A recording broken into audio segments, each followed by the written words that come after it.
What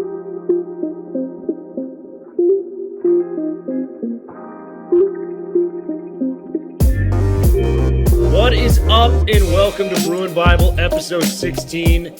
We are joined on Tuesday by Miss Thuc Nhi Nguyen once again. Thuc Nhi was at the Arizona State game, I believe, this past weekend. An unfortunate loss for the Bruins. It was a tough one.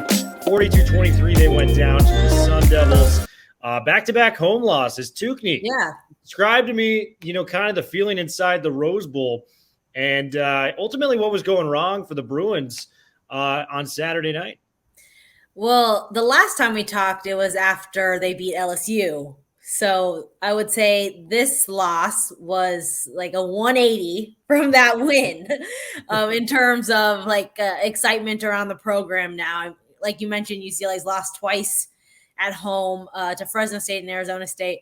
So I think there are feelings around UCLA fans saying oh, it's these guys again. Got our hopes up. We thought this team was going to be different, and it's the same guys. So I think there's definitely a change of emotions around what's happening in Westwood right now.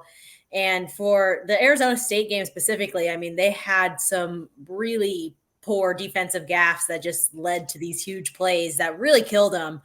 And just the offense in the second half, I mean, it was just nothing. Literally nothing, because they scored 0 points in the second half. So, I mean, it was very strange to see a performance that was so stark from first half to the second half for that offense, especially because that's kind of been UCLA's good thing under Chip Kelly. Yeah. So now that they are heading to Arizona this week, they have a lot of things to figure out and get back on track against a team that's not quite as good as Arizona State. So they'll have a chance to clean things up if they really focus. Yeah, and I think you're being generous to University of Arizona. Not quite good as Arizona State. I don't think they're as good as any Pac-12 team. They are probably the black sheep of the Pac-12 football group right now. Lost to NAU this year. But let's touch back on that UCLA defense that just caused, so many open plays for Arizona State. You're feeling pretty good about, UCLA's chances. They scored a touchdown with Britton Brown early in the second quarter to go up 17-10. And honestly, after that play, it felt like the whole game switched. Ricky Pearsall, this guy had 2 touchdown catches of 65 and 54 yards. I mean, he was unstoppable. But the one play, it's just kind of inexcusable. The first touchdown he had, he caught a screen pass and then just proceeded to outrun the entire defense to the end zone. It was just a play that I think good defenses make. Maybe you can let them get a first down or something like that. But 65 yards off of a screen play, boy, I thought that was just not great sign to start things off. Here's the stat that I saw. The big plays were just way too much for UCLA. And granted, Churchwell and Quentin Lake didn't really play a whole lot of that game. They were using a walk-on. Yeah. With Alex Johnson back there in the secondary doing some things. But, I mean, their top 3 receivers were Pearsall, Hodges, and Porter. They all had plays over 47 yards or more, including Pearsall that had, 2 of those plays as such. And then the running back, Rashad White, had that 49-yard touchdown run. The defense, I mean, we were so excited about the defense, Thuc Nhi. When we talked after the LSU game, we're going, this defense, this is going to change everything. The Pac-12 better watch out. UCLA finally has a defense. And you're totally right. I feel like we're just being duped again into kind of believing that this is, Chip Kelly's team. We were really excited about this year coming in, and I know we are still 3-2, and I do believe we're bowl bound. I do want to say that off the record. On the record, I do think we're going to get to maybe 7 or 8 wins. I think that's a reasonable response. But boy, I mean, they were allowing almost a first down every play to Arizona State. Yeah, I mean, it was about 9 yards a pop. It was brutal. Yeah, I think something someone brought up during the preseason, another reporter, while we were kind of on the field, was they UCLA has experience, obviously, and that's kind of the big thing that they're touting, especially on defense. But just having the same guys back doesn't always mean they're going to be good, because what if those guys are just bad? You know, then they're still the same bad guys. And I'm not saying UCLA's defensive players are bad. I mean, I think they do have some talent there. I think Quentin Lake is a very good player.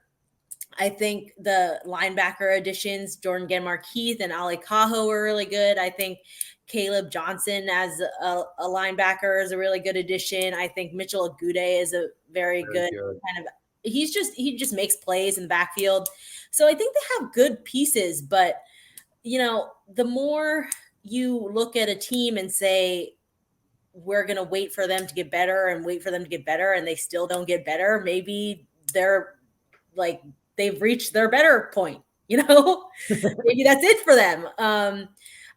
I think those 4 plays were obviously very glaring. But I feel like for the most part, that hasn't been a overly large concern for this defense. They don't give up a ton of those plays all the time. Not like, I remember there was a year in the Jim Mora time when they were just giving up plays like that every single game. And I feel like this is not quite the same for this defense. Maybe they are just kind of scrambling a little bit with the safety issue with Quentin Lake and Kenny Churchwell out. So they'll have to figure that out this week, and whether how Quentin Lake and Kenny Churchwell feel getting them back on the field, because obviously UCLA needs them really bad. So I think those are definitely huge concerns for that particular game, but I'm not sure if they are huge, like this is part of the identity of this defense. But if it happens, if it pops up a little bit against Arizona, if it pops up a little bit against Washington, then like you'll kind of start seeing it turn into a pattern. But I don't really see it much as a pattern right now, at least not to that level, to that extent. I mean, those plays were giant mistakes. Yeah, no, I totally agree. And to their credit, Jaden Daniels is a very, very good quarterback. He's going to make plays. You have to plan on that. I was expecting a shootout, and it was that. It's just unfortunately UCLA's offense ran out of gas. 8 penalties for 89 yards. The 4th down attempt in the red zone that they did not convert. Boy, you could feel the momentum just completely change after that. I mean, you had Arizona State in the end zone. They complete a pass to Hodges for 47 yards downfield, get out of the end zone. Once that happened, it was just like, oh, like this game is, in doubt now for UCLA. When in first half, you're feeling really good about that. Things were rolling their way, and it's a tough one. And I think if you look at the schedule, which we will do later this episode, this is one they could have easily won. I feel like they could have won against Fresno State. The defense let them down on that as well. No disrespect to Jake Haener. I mean, this guy is one of the better quarterbacks in the country. But yeah, great game by Jake Haener. That was a great game. The Fresno State game was very exciting. Were you at that game? Yes, I was.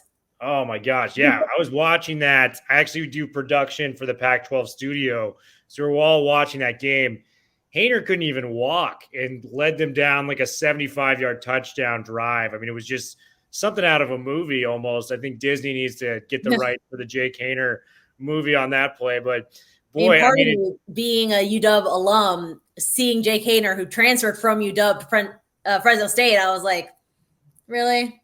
But yeah, great game. That was a really fun game to be at, even though it was like 2 a.m. We would love, UW would love to have Haener back there. I think most Pac-12 schools would be very content if Jake Haener was their quarterback. But, we're going to move on to some positives. I feel like there are some positives and negatives to, the UCLA game that we just saw in the season as a whole. One of the positives, too, I wanted to talk about, Dorian Thompson-Robinson, I think as a whole, has been, pretty solid. I think when you really break it down, he still made a couple mistakes here and there. 10 touchdowns to 1 interception. He's only thrown 1 interception this year. We can usually count on, one of those a game, one of those kind of boneheaded throws he would have in each and every game. But boy, I mean, that Stanford game last week, what a gutsy performance he had to kind of get them out of the hole there. Came back on the field, delivered the game-sealing touchdown to Kyle Phillips. And, for the most part, he played pretty well. I think, against Arizona State. Granted, the offense had its issues, but a lot of those penalties were not on him. I think maybe the play call at the end for the 4th and 1 could have been handled better. But when you break it down, played turnover-free football, 235 yards through the air. And the real key one for me is that they are starting to run the football with Dorian Thompson-Robinson. He has actually been outstanding with that recently. He only had 35 yards rushing, I think, in the first 2 games combined. 19 carries for 96 yards. He had that very cool formation play that I saw in your article that you talked about as well, where they split everyone out wide, and he just took it up the middle for 35 yards. Getting him involved in this run game when you have guys like Charbonnet and Britton Brown already, I think that bodes well for what this offense can do moving forward, because that's just another dynamic to really game plan for. It's like, well, we got to stop Charbonnet and Brown, but boy, Thompson Robinson, you don't want to let this guy run either. Yeah, I mean, I will say UCLA didn't need Dorian to run those first 2 games because they had Zach Charbonnet doing whatever he wanted. So if they can get Zach Charbonnet to run the way he did those first 2 games, like, Dorian's happy to have like 0 rushing yards. That's fine. He's happy with that.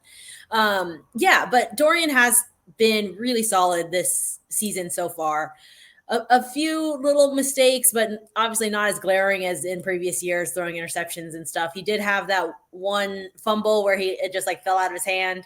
But I mean, I remember in one of the Cincinnati games, he had like 2 of those, the random fumbles. So he's really improved. And I'm really impressed by his moxie, not just in that Stanford game, but just this whole season. I mean, when you think about all of the stuff that Dorian's had to kind of absorb being a quarterback at UCLA and really being pegged as the quarterback of the future, he's going to be the person to do it. It's a lot of pressure for him. And I think he's folded under at certain times. And I'm also one of the people who have been critical of Dorian, but he's been very solid this year, which is exactly what the team needs. I think that 4th down call, it was an RPO, and he said after the game, I read it this way, but I should have just given it to Zach. Like, why he's one of the best running backs in the country. I believe that. I should have given it to him. And I really respected that kind of candor from him. So I think he's grown up a lot. I'm really impressed having watched his kind of progression from freshman year to now, and now he's a senior. And I think a lot of people wish it would have come faster, but he's at a really good place. And I think he's doing exactly what UCLA needs him to do, which is just be solid. Don't make mistakes. And the last time we talked, we kind of mentioned that too. Like, Dorian doesn't need to be Superman. And it's almost better if he doesn't try to be, because he has a lot of pieces around him that can make the entire offense work. And considering Chip Kelly's history of quarterbacks who are not stars themselves, but kind of become stars because their offenses are so good, that can kind of be Dorian's growth this year. And I think he's really kind of leaned into that and done exactly what the team needs him to do. So I think he had a very good game overall, and to have that kind of passing and rushing production in the same game is really impressive. And that's kind of like the ideal stat line you'd want from him, maybe a touchdown or 2 more from Dorian Thompson-Robinson. But overall, pretty good game, I think, from him. Granted, the RPO decision should have been going to Charbonnet. I mean, one of the better goal line running backs, not only in the Pac-12, but the entire country. Just such a strong running back. Yeah, I mean, he set the freshman touchdown record at Michigan. So, he has a nose for the end zone. Guy is a monster, and we're grateful to have him on our team. I think that still bodes well for UCLA's future. Another guy I want to talk about that I felt like has just not been getting the ball a lot, finally did. And we talked about him after the LSU game, the local product, Greg Dulcet, finally was getting some targets. I feel like Dulcet is so talented, and, this guy is one of the better tight ends in the country. I don't think that's a stretch in the slightest, given what this guy can do week in and week out. But the last 2 games, he only had 3 catches for 45 yards combined. He had a game with no catches in that time frame as well. You got to feed the guy. I mean, if you have a weapon like Dulcet, you got to do it. They finally started to do it. 9 catches, 136 yards. Not a lot of tight ends can do that in the country. Tear off the top of a defense, give you 130 plus yards through the air. I mean, that's incredible. Dulcet is an absolute stud. I would just like to see him featured more, and we got that at least on Saturday night, which I think was a positive. Yeah, I love that Greg Dulcich is like their deep threat guy. he even last year, I mean, he led them in like yards per reception. It was crazy. I think something about tight ends that is unique is that like sometimes the defense just dictates that it's going to be a good game for them, So maybe they just kind of came up with a favorable matchup against Arizona State that let Greg Dulcich, unleash the Greg Dulcich, if you will. And maybe that was also what happened at LSU. I mean, he didn't have a great start to the season either in their first game against Hawaii. I think he may have had one catch in that game. So I think it really just depends on the matchup. And Chip is always going to follow the matchup more than anything else. And I think maybe he does that to a detriment. Maybe that's part of his problem, that he's getting a little bit too like focused on what the other team does and not just going with what got him there on his own team. But, if UCLA is obviously thrilled to have a receiving tight end as good as Greg Dulcich. And I hope that we get to see more of him because he's a great player. And also he has great hair. Like we should be talking about that more so he can get the shampoo commercial. Phenomenal hair. I think once he makes it to the NFL, I hate to bring this up because he's an SC guy. Troy Polamalu had the Head and Shoulders commercials. Do you remember those? Right. Dulcich might be next in line, I think, for the Head and Shoulders. We're starting the campaign now. Thuc Nhi Nguyen. Greg, just send us a cut, of your check that you get from Head and Shoulders. Fine with that. But like you said, I think they just need to feature him a little bit more in the offense. Grant, the Hawaii game, I think, was a blowout in the first quarter. So they're just not throwing the ball. But, I mean, Fresno State, for him not to have a catch in that game when it was very back and forth, I was just kind of blown away at that. It's just like you got this, Ferrari in the garage, and you're just not taking it out at all. Because I think, like you said, he's the deep threat at tight end. How many deep threats in the country are tight ends in general? Right. Like, that is a very impressive thing, I think, and it shows his NFL potential, which I feel like, if he can go to the combine, run a good 40 time and do all the things, this guy could be a top 3 round pick. I mean, we've seen the recent success of UCLA tight ends, Ossie, Caleb Wilson, guys like that. This guy might be the most talented of all of them. I mean, we saw what he did against USC last year. That is one of the all-time most memorable performances, even in a loss, that UCLA has had from the tight end position in Dulcich. 167 yards receiving, a touchdown. So just feed the man the ball. Only good things can happen when you give it to Greg Dulcich, in my opinion. So let's give it to Greg.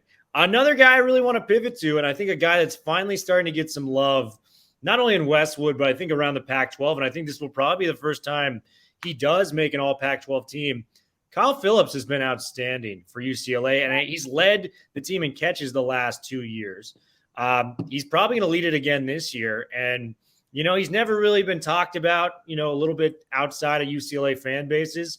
But Phillips has been sensational. 6 touchdowns in 5 games, doing some big things. The Stanford game, I mean, was outstanding.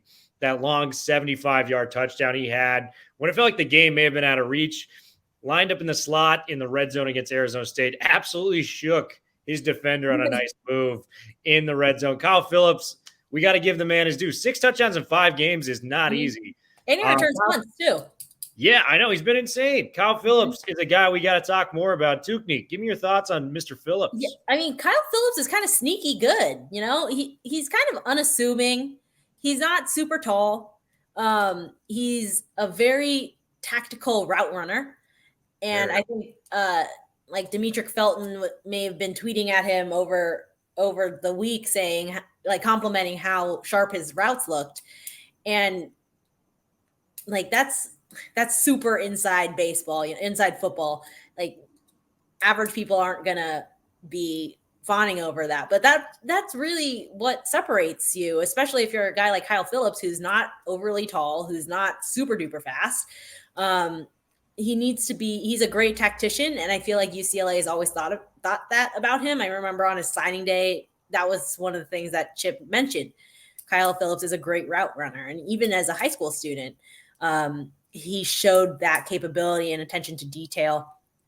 And he is very sure-handed. I think UCLA and Dorian Thompson-Robinson, most importantly, trust him to catch the ball in big situations, like he did against Stanford to get that game-winning touchdown. So I think one of the reasons why Kyle Phillips flies under the radar, at least the past 2 years, is because UCLA didn't win very much. So if you're not winning and you're not the quarterback, then like no one's going to look at you. And if you are the quarterback and you're not winning, then people are only looking at you because they're not happy with you. So now if they can gather a little bit more momentum, obviously win some more games, Kyle Phillips will have more reason for people to look at him and talk about him, because he really does deserve it. He's having a great season, and he's really emerging as a go-to receiver that this team is missing and could really use. I think I had my doubts about Phillips a little bit in terms of the next level, but just what I'm seeing from him now, you mentioned the route running. I think he is outstanding when it comes to route running, probably the best on the team by a long shot in that regard. I think this guy can make an NFL training camp roster from what I've seen. I mean, it's not out of the question. The little slot receiver guys, there's a place for those in the NFL. You have your Wes Welkers, Jacoby Myers, things like those guys. He fits that mold. And, if you're beating your defender by as bad as he beat him in the end zone, I think it was Pierce for Arizona State, and making plays over the middle for 75 yards at that size and that speed, this guy can make it to the next level. I'm feeling confident in Phillips. I think he's going to make all Pac-12 second team. I think that's a realistic expectation. If UCLA can get to 7 or 8 wins, which is, my prediction, I think at the end of the day. What do you think about that? Kyle Phillips in the NFL or the both? Let's go both NFL and all Pac-12 second team. Yeah, well, I mean, I think it does depend on who is winning. I think if UCLA does win, then definitely. Obviously, one of the first team spots is going to go to USC's Drake London, who's just a beast.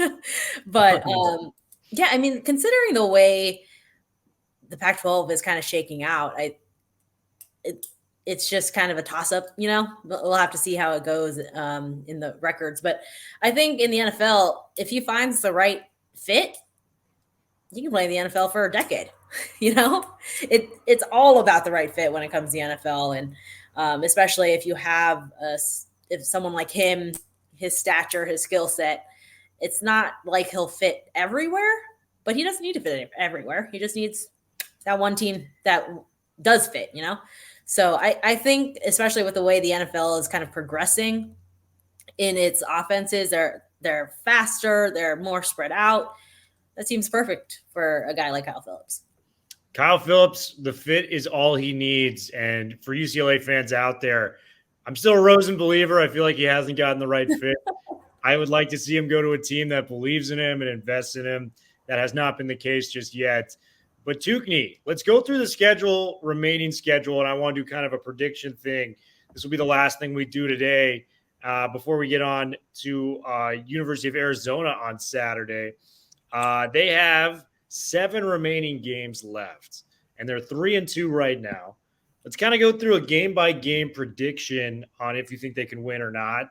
I'll start off with U of A. I think this is going to be a very easy win for UCLA. I think they're going to bounce back after a tough loss. Yeah, I think they're a way more talented team. Yeah, that's a dub. I mean, shout out to Jedd Fisch, first-time head coach, former UCLA offensive coordinator. I think Jedd Fisch has a chance to be good, just not this year. It's tough sledding out there in Tucson right now. So yeah, I think that's a dub for UCLA. Could not agree more, Thuc Nhi. We wish Jedd Fisch well, just never against the Bruins. I believe he's going to be, a solid coach if he can get the right recruits in there. Not looking great right now to start, but give him a couple years. We'll see what can happen. Here's the one that I'm interested in your prediction, because they do play your UW Huskies next game. And they started off slow. Correct me if I'm wrong. They were 0-2, 0-3 to start. They're 0-2, 0-2. 0-2 to start. They're now 2-3, so they've won 2 of their 3 last games. A little inconsistent to start, but they seem to be kind of figuring it out. Where do you see this game going? They're going to be in Seattle, so hopefully advance for the Huskies. Where do you go? That's I mean, I feel like both of those teams are not. I think they're just like evenly flawed, which is what you could say for a lot of teams in the Pac-12. Yeah. I mean, maybe the fact that UW is home might be helpful for UW, but like neither of those teams are particularly great right now. I do think UCLA has shown more potential though. So maybe UCLA is the front runner for that one right now, because like the way the offense is going for UW is just so bad. It's just very not good. So I think maybe UCLA could win that game. I think because if UCLA plays up to their potential, which they have done this year already, they could do it. I feel like UW hasn't shown that ability yet. Yeah, they haven't shown that like top level gear that at least UCLA's had. And I think a lot of people still believe they should have won that Fresno State game. So in hindsight, they could essentially be, 4-1 right now heading into week 6. So it's tough to gauge. I think I would favor UCLA, just what we saw. I think that was a great point you had, given our run game, given our offense. But boy, if they have many more halves like we saw in the second half, it's going to be hard to favor them against anybody going forward. The next game is probably the biggest one in the Rose Bowl on the remaining schedule. We have 2 more remaining home games. Oregon Ducks, going to be a game. They just are coming off their first loss of the season, a shocker to Stanford in overtime. A team that UCLA just beat, which could make them feel good coming into this game. I think Oregon's going to have to win out the remaining schedule to even have a chance at the college football playoff. And it's going to be tough to beat them, especially with Thibodeau coming back, I believe. So, Thuc Nhi, give me your thoughts on this game. Yeah, I'm going Oregon on that one. The Pac-12, okay. Well, I'll also say with all these predictions, like I'm writing them in very faint pencil because who the heck knows what happens in the Pac-12. The Pac-12 is always going to Pac-12. That's the only thing I'm going to tell you in stone, that the Pac-12 is always going to Pac-12. So I think Oregon should win that game. And if you think that they'll have a little bit more support with guys coming back from injury, surely they'll be in better position to win. I think UCLA would be motivated to play that game, obviously, against what's perceived as the best team in the Pac-12. So they'll, I'm sure, kind of be excited and they'll bring their best effort. So I don't think it's going to necessarily be a blowout, but I do think Oregon should win that game. I agree. I think the Ducks should rightly be favored. But UCLA, I mean, we've seen some of the big games they've had. LSU game stands out. If that defense can somehow find its footing from earlier in the year, I mean, maybe we can get ourselves a game there, which would be fun. Rose Bowl. Boy, by the way, the lights that the Rose Bowl does when they score a touchdown, one of the coolest things I've seen in all of college football, the way those lights just like kind of go off. Like it's kind of like a delayed strobe light. I don't know how to really describe it. Do you know what I'm talking about? Yes, I do. I've seen a lot of those lights. Yeah, I mean, I think they're cool to an extent. I feel like there's just a lot of them. And if you're sitting there for a long time, it's just like, what is happening? But also, if you play a day game, what are you going to do? They don't have the same effect if the sun is out. I think you can only do them for night games. Yeah. I think that would be my theory on it. But it's just kind of cool to see that. I've only seen that with the Baltimore Ravens of all teams. They were the only team I've seen it. But cool addition to the Rose Bowl. I don't know if Martin Jarman's responsible for that or somebody else, but I'm in support of it. I think it's awesome. Maybe a little disoriented, but I think the cool factor is definitely there. Here's a team that's really fallen off for the next game. They're going to be traveling to Salt Lake City. I think a lot of us expected Utah to be much better. Kyle Whittingham usually puts together very tough, hard hitting teams that are very consistent, don't beat themselves up. It's kind of been the opposite of that this year. Just have not been a great football team so far. But, a lot can change in a couple of weeks. Like you said, the Pac 12 going to Pac 12. Yeah. Do they go into Salt Lake City? And do you see this being a tough matchup? I think it's hard to know. We don't know much about Utah. I mean, they didn't play last week. The week before, they beat Washington State, which is, it's really that difficult, especially in their current, form. Washington State's got some problems. But, they lost to San Diego State in overtime. San Diego State's pretty good. They're 25 right now, I think. Yeah. They lost to BYU the week before. BYU is very good. First week they beat Weber State. So there's really not a lot of data on what Utah's going to do. I also know that they're mourning the loss of one of their own players. So we don't know how that's going to emotionally affect them. Maybe it's going to keep them hyper-focused and motivated and unified for the rest of the year, and they're going to come out guns blazing. We don't know if it's going to kind of emotionally wreck them. And either way is completely understandable. With what they're going through. It's extremely difficult considering that they lost a teammate this year and last year. So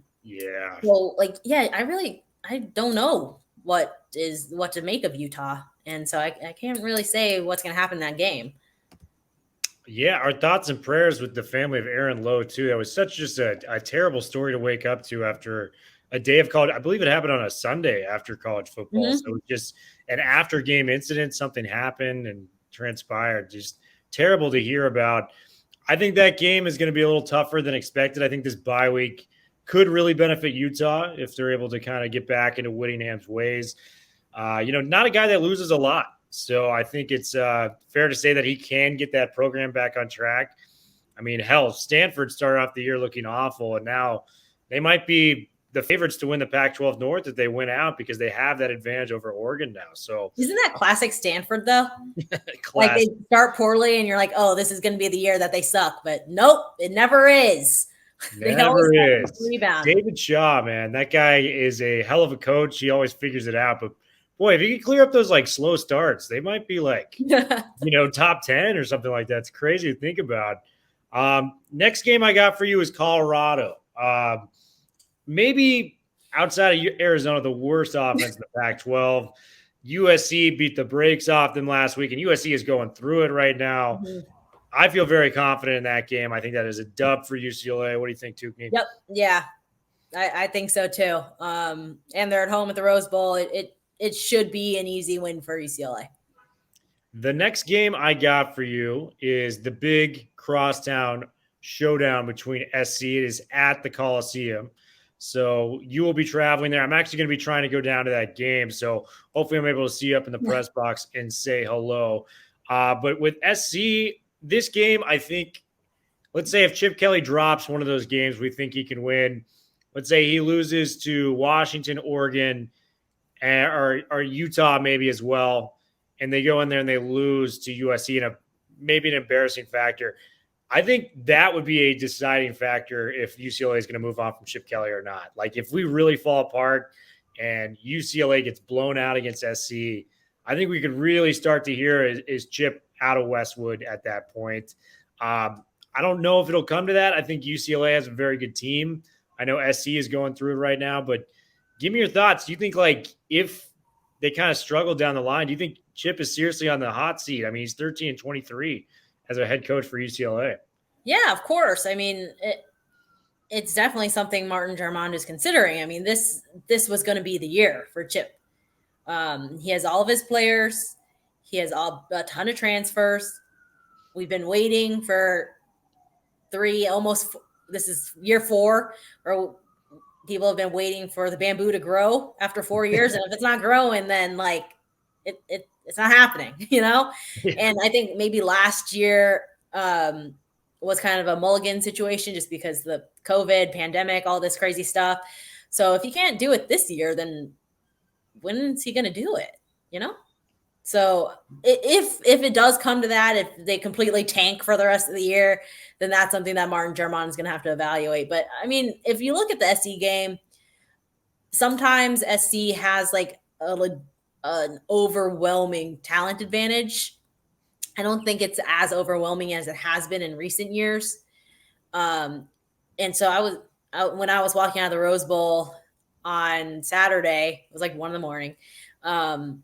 I was thinking about this game, and like I was talking to another reporter about how I think like this UCLA USC game is going to be like the one in 2018, I think, when both of the teams had like losing records. It was like the losingest combined record of the two teams when they met. And I feel like that this matchup is going to be like that too. Like both of these teams, when they come in, are not going to be good. But I think Chip has shown an ability to like outcoach other coaches, especially in big games. Like he won that first USC game in 2018. They were bad that year, but they won that USC game. So I think even if both of the teams are really bad heading into that rivalry game, I would say UCLA has a legitimate chance to win. Oh, definitely. I mean, they blew the game last year. I mean, they were up final possession, last kickoff return. USC nearly takes it to the middle of the field. Couple first downs for SC, game-winning field goal. SC wins. So, I mean, it's not out of the realm of possibility. Yeah, Chip is going to be scheming against a team that, let's face it, probably has a lot of players that have 1 foot in, 1 foot out, thinking like, hey, I'm talented. There's a lot of 4-star, 5-star guys there. We don't know who the next coach is going to be. We don't know who's going to believe in me. I might be transferring at the year's end, so I don't know what's going to happen. So I think that's a reasonable, assumption. I think UCLA, if Chip Kelly wants to keep his job, needs a win against SC and a couple wins down the stretch. I'm not saying he's going to beat Oregon or anything like that, but if they can beat SC, maybe get to 8 wins, I think that's a respectable year. Maybe not as high as we had hoped for, but 8 wins, I mean, that's solid for what Chip has done through his first 3 years. Mm-hmm. The last game of the year is Cal. By the way, is Chase Garbers and Ethan Garbers, they're related. Brothers. They're brothers. Yeah, I figured. That'll be fun. Chase Garbers is one of those players in the Pac-12 where it feels like they've played 7 years of Pac-12 football. Oh, yeah. He's just been there forever. It's such a weird coincidence with that. Didn't even know that Ethan and Chase were – I knew there was some connection. I didn't know they were literal brothers. Yes. What do you think about this? Do they close out on a W and maybe get some momentum going to bowl season? I think so. Cal is not – I mean, Cal just lost to Washington State. They did, however, beat UW in overtime. Oh, no, they lost to UW in overtime. Yeah. But so, I mean, I think they do. I think they beat Cal. I think Justin Wilcox is a good coach. He was the defensive coordinator at UW when I was a student there, and I thought like his defenses were really great. And you can kind of see his fingerprints on Cal. They always have a very stout defense, a very disciplined defense, but they just need to figure out that offense, And once they do, I think they'll be a really formidable Pac-12 team. But I just don't know if this is the year yet that they do that. And it's kind of been a long time for them to figure that out. They've kind of had the same problem for a while. So I think UCLA gets that Cal game, and they'll end 7 to 9-ish win area. 9 wins would be really good. But I think going into the year, I looked at them as like 8 wins as the most. Like that would be a ceiling for them. And I think they teased everyone with that LSU game. But then as the season's kind of unfolded a little bit more, it's kind of one of those like, oh, you are who you thought you were. You're gonna top out at about 7-8 wins. So I mean, that could be the first winning record at UCLA under Chip Kelly. So I guess that's a slight bit of improvement, probably not as much improvement as UCLA fans would be hoping for, though. I agree. I think 8 wins is kind of the target I have. Are you agreeing with the 8 wins? Yeah. I think so. That seems that seems realistic for what they've done already and what they could do in the rest of the season. Awesome. Well, Thuc Nhi, this was an awesome Tuesday with you. We hope to have you on the Bruin Bible moving forward once again. Bruin Bible, we're out.